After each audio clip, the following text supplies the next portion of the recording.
Ravi sir, आपसे समझना चाहेंगे कि एयरपोर्ट जिस लोकेशन में आता है, जाहिर तौर पर प्रॉपर्टी मार्केट में मौके बनते हैं, लेकिन मौजूदा हालातों को देखते हुए जेवर में किस तरह से प्राइस बढ़ते दिख रहे हैं, इसका रेशनल क्या देख रहे हैं आप?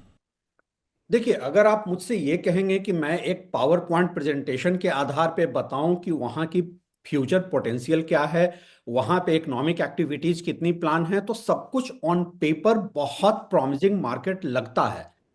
लेकिन हम सब जानते हैं कि एयरपोर्ट के जो प्रोजेक्ट्स होते हैं वे फ्यूचरिस्टिक प्रोजेक्ट्स होते हैं। हम सब ने उल्वे का एग्जांपल हमारे सामने है जो नवी मुंबई में हमने देखा है। हम सब ने देखा है कि कैसे वो नैना जो है Navi Mumbai airport influence area, वहां 20 साल में प्रॉपर्टी प्राइसेस 20 टाइम्स बढ़े। एयरपोर्ट का कहीं अता पता भी नहीं था। अगर मैं यमुना एक्सप्रेसवे पे जाता हूं और ग्राउंड रियलिटी को देखता हूं तो मुझे उसमें एक फियर फैक्टर दिखता है। वहां पे एक स्पेकुलेटिव बाइंग हो रही है। खासकर जो आप प्लॉट्स की बात कर रहे हैं, सिर्फ अथॉरिटी के प्लॉट्स नहीं, इवन जो एग्रीकल्चरल प्लॉट्स हैं उसके प्राइसेस भी ऊपर जा रहे हैं, क्योंकि एक स्पेकुलेटिव बाइंग हो रही है। इन्वेस्टर्स वहां पर पैसा डाल रहे हैं। क्या यमुना एक्सप्रेस वे आज की तारीख में लिवेबल कंडीशन में है? क्या अगले 5 साल में यमुना एक्सप्रेसवे लिवेबल कंडीशन में होगा? मुझे नहीं लगता है कि यमुना एक्सप्रेसवे अगले 15 साल के पहले एक एवरेज वर्किंग क्लास के लिए, एक average middle class, salaried middle class के लिए अगले 15 साल में प्रॉपर लिवेबल कंडीशन में नहीं आने जा रहा है। ये जितने आपको हाइप क्रिएट किए जा रहे हैं, ये प्रॉपर्टी बाइंग सेलिंग का एक पैटर्न मैं देख रहा हूं। और वो पैटर्न में जो इन्वेस्टर्स हैं, जो डीप पॉकेट इन्वेस्टर्स हैं, उनका कुछ नहीं बिगड़ रहा है। लेकिन एक एवरेज आदमी अगर अपनी जिंदगी की गाढ़ी कमाई डालने जा रहा है तो मुझे लगता है उसको बहुत ड्यू डिलिजेंस करना होगा, क्योंकि वो वहां पे स्टकअप भी हो सकता है। रवि सर, आपसे समझना चाहेंगे कि जेवर एयरपोर्ट के आसपास जो प्राइस बढ़ते हुए दिख रहे हैं, जो डिमांड हमको दिख रही है, वो नेचुरल है या फिर कोई और कारण दिख रहे हैं इसका?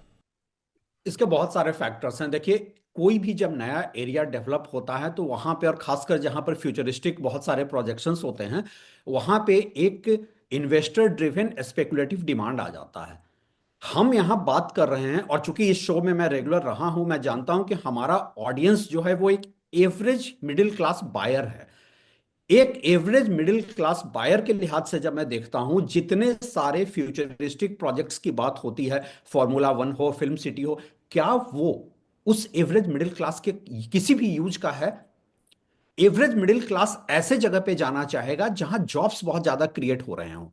और जो अभी वहां पे प्रोजेक्शंस भी हैं कि बहुत बड़े बड़े कॉर्पोरेट्स आएंगे यमुना एक्सप्रेसवे पे, वो मेरे ख्याल से कम 15 साल आगे की कहानी है।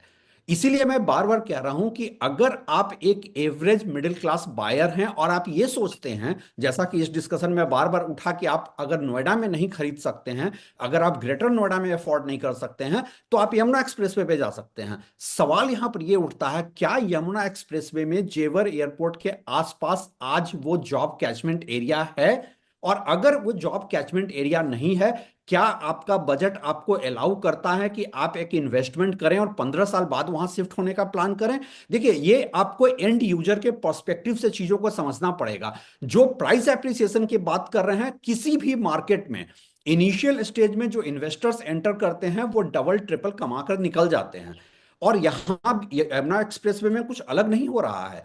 मैं देख रहा हूं, आप अथॉरिटी के प्लॉट छोड़ दीजिए, आप एग्रीकल्चरल प्लॉट में जाकर देखिए, जिस तरीके के आपको स्पेकुलेशन देखने को मिल रहा है। और यहीं पे मुझे एक फियर फैक्टर लगता है कि कहीं ऐसा नहीं हो कि, अगर देखिए, मैं दो लेवल पर चीजों को बात करते हैं। अगर मेरे पास सिंपल एक इन्वेस्टमेंट का ऑप्शन है तो क्या मुझे यमुना एक्सप्रेस पे जाना चाहिए? मैं कभी सजेस्ट नहीं करूंगा। हां, अगर मेरे पास सरप्लस कैपिटल है, अगर मैं एक रिटेल इन्वेस्टर हूं, मेरे 3 जगह प्रॉपर्टी में पैसे लगाने का ऑप्शन है, तो यमुना एक्सप्रेसवे आज की तारीख में लगाने के लिए बहुत अच्छा ऑप्शन है।